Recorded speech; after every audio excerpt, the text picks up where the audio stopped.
Уважаеми господин председател, уважаеми колеги, моля ви за малко внимание. Декларация от името на парламентарната група на Български народен съюз.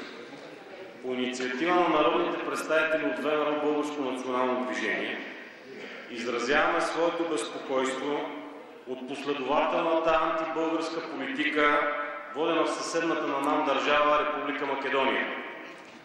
През последните месеци отношението към гражданите на Република Македония, които се декларират като българи, придобива крайно уродливи и антидемократични форми.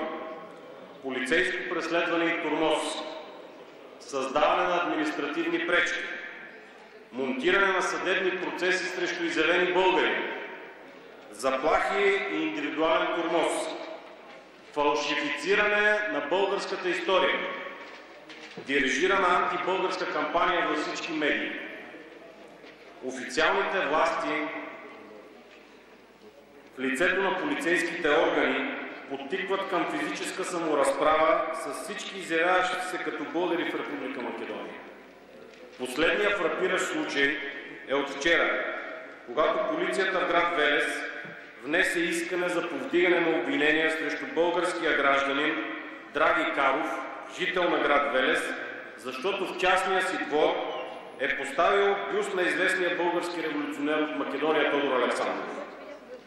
Призоваваме всички официални власти в България, в лицето на българския президент, българското правителство, българското народно събрание, категорично да защитят правата на хората с българско самосъзнание в Република Македония и ясно да отстояват позицията, че държава, в която не се спазват елементарни европейски стандарти за защита правата на човека и която преследва своето население с българско самосъзнание, няма място нито в НАТО, нито в Европейския съюз.